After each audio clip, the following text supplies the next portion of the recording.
Steel Nation on fire. Would have taken TJ Tampa over the guard in the fourth. Okay.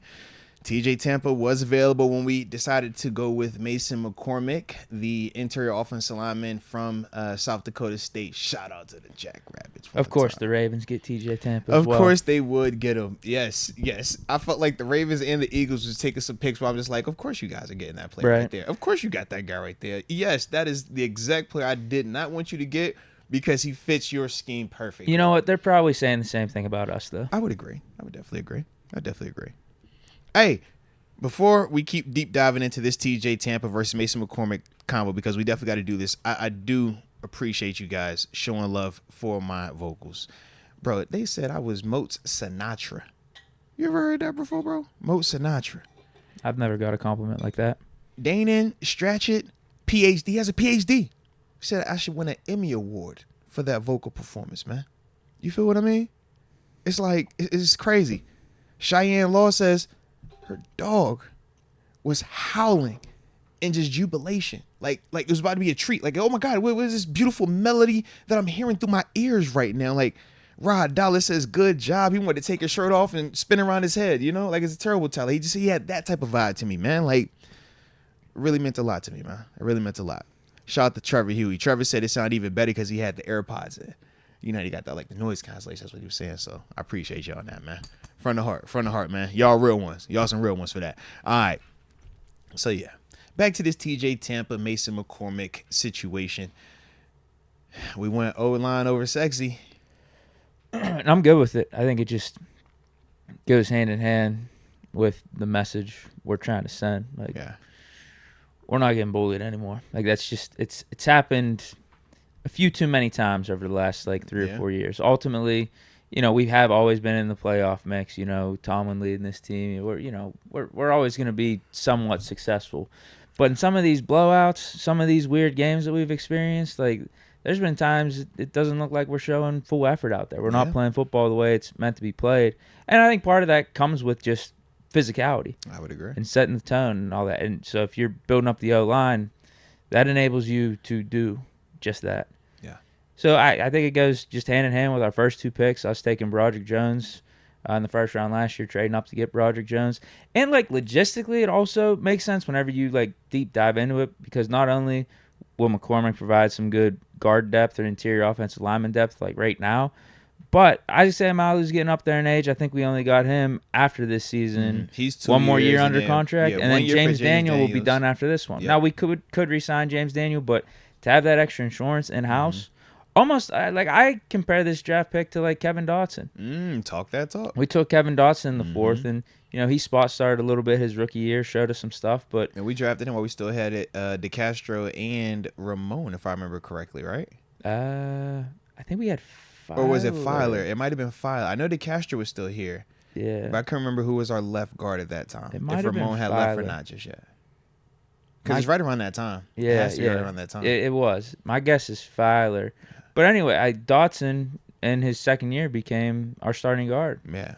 For not only his second year, but also third year. Ultimately, we let Filer Filer leave in free agency. Think about it, we let Filer leave in free agency to go to LA to the Chargers at that time. But I could see Mason McCormick being that type of dude for us. Like, you don't have the craziest of expectations right now, but I do think in full development he could be a starter for us. Can I tell you, I love the fact that you brought up Kevin Dotson, because as I was watching more tape on Mason McCormick, watching him pull, he gives me Dotson vibes in terms of his body type. Once he gets like shuffle downhill, it looks like Dotson when he's pulling. But at the same time, Dotson, I felt like I thought was a better athlete in space. More so you see it not when he's pulling inside versus linebackers, when you see him pulling on the outside, getting the slot corner, the safety, that, outside corner that's trying to cut him down. I felt like Dotson just consistently did a better job with that. Whereas with Mason, that was the knock when we talked about him pre-draft wise, in terms of why he was in that, middle to back portion versus being a day 1 or day 2 guy in the sense of first, second, or third round.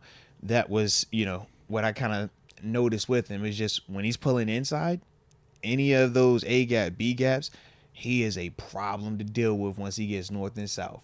But when you have him pulling out there on the perimeter, that was where you could see him, struggle a little bit. And that's part of, why he was also a South Dakota State player versus being at Iowa, right? Or a Big Ten school or a Pac-12 or anything like that out that way.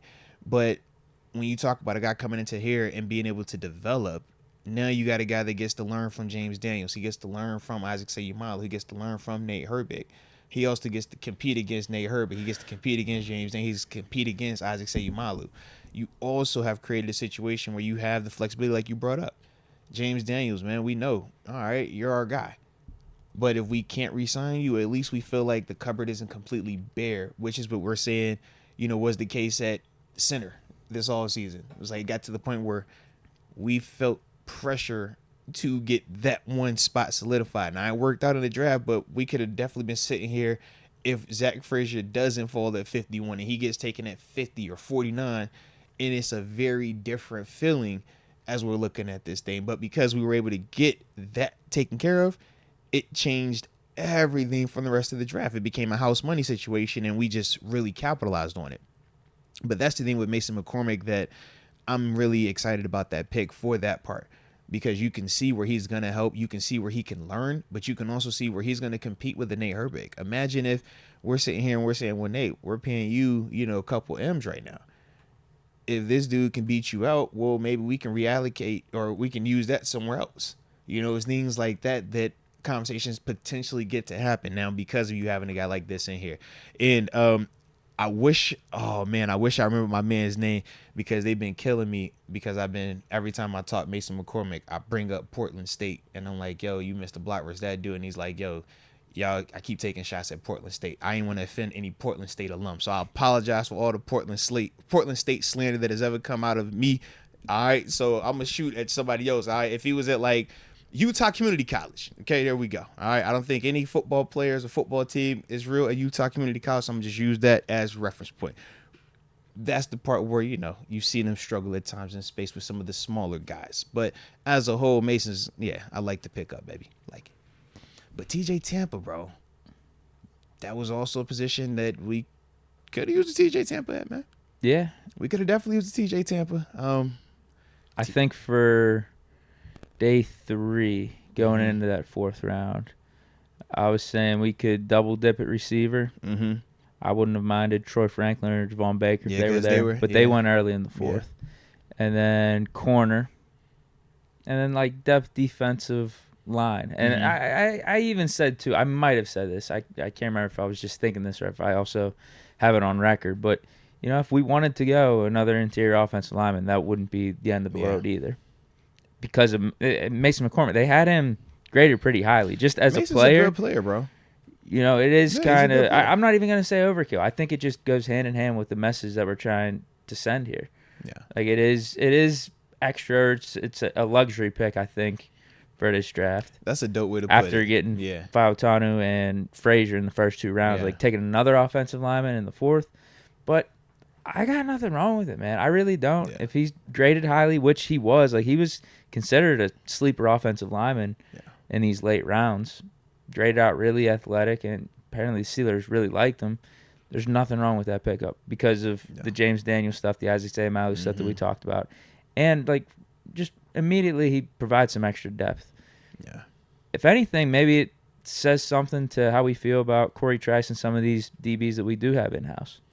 I mean, the DBs that we have in-house, we definitely have guys that are capable. I mean, I'm really high on Dante Jackson. I think he's going to be extremely fine for us here. A lot of people don't really, know enough about him. I think he's going to definitely help us out in a major way. But TJ Tampa, I mean, bro, TJ's nice. TJ hits you. He could cover. He had good size. I mean, I like TJ a lot.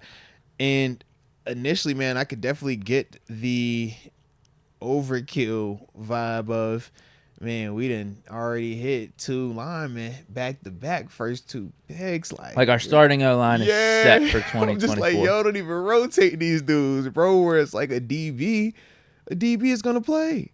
I mean, right now, the conversation is who is your slot corner, and I'm over here like it's between DeMonte Casey, maybe a Dante Jackson, or is Ryan Watts a guy that we potentially put in there and we, play the bigger slot corner role.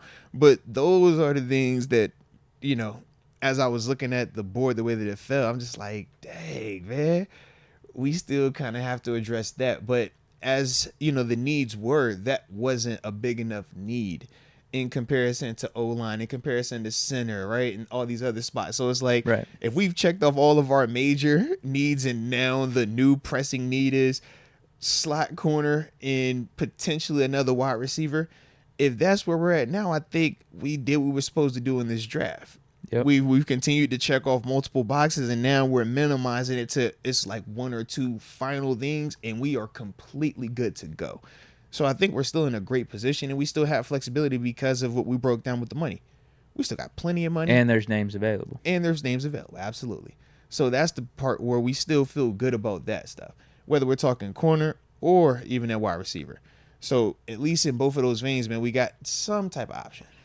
The thing I really like about this pick is the long-term dividends it could pay off for our offensive line. Because if McCormick is someone that starts for us, we got 4 of these dudes growing up together out of our 5 offensive line spots. Mm-hmm.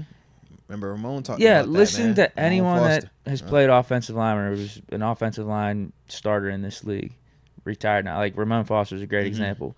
They talk about growing up together and building that chemistry and just it's something you can't put really a value on. Yeah. So you could have Mason McCormick potentially being your starting guard, Zach Frazier, Fautanu, and Broderick Jones, like all picked around the same time, all growing up together, all learning together here. Like, yeah, I don't think that's something you could put a price on. I would agree. I would definitely agree with it, man. But again, worst case scenario right now, it's just some extra depth on the O-line. Not the end of the world that we missed out on TJ Tampa or another corner because we hit on the things we really needed to hit on in the first 3 rounds. The 2 linemen, 1 being a center. We got a starting right tackle. We picked our receiver because I'd say receiver was even more important than cornerback. I would agree. This show is brought to you by DraftKings Sportsbook. We talking about the top rated sportsbooking app in North America. I mean, we like to call them the GOAT, right? When we're talking about them, that's what they refer to as. And not only do we talk about them, okay, we also come bearing good gifts, and that is by way of a promo code. So for all the new customers out there, man, when you first download the app, use the promo code MOATS. You make that initial deposit of $5. You will receive $200 in bonus bets instantly to use for potential, wagers. It's a dope concept. But we also know that the NBA playoffs are going on right now, and it is spicy, crazy action. Definitely like all that we're seeing out there, man. But if you want to get a little extra, activation when you're watching the games, they also have the No Sweat SGP/SGPX everyday bets going on for the NBA playoffs, all right? And that's for all customers as well. Pretty dope. But we also understand that, man, sometimes when you're having fun, you might have a little bit too much fun. And when you're having too much fun, you might develop a gambling problem. You might need some crisis counseling or even referral services. And for the people in New York, these are the numbers that you could text or dial. But for everybody else, the digits to dial are 1-800-GAMBLER. I said 1-800-GAMBLER.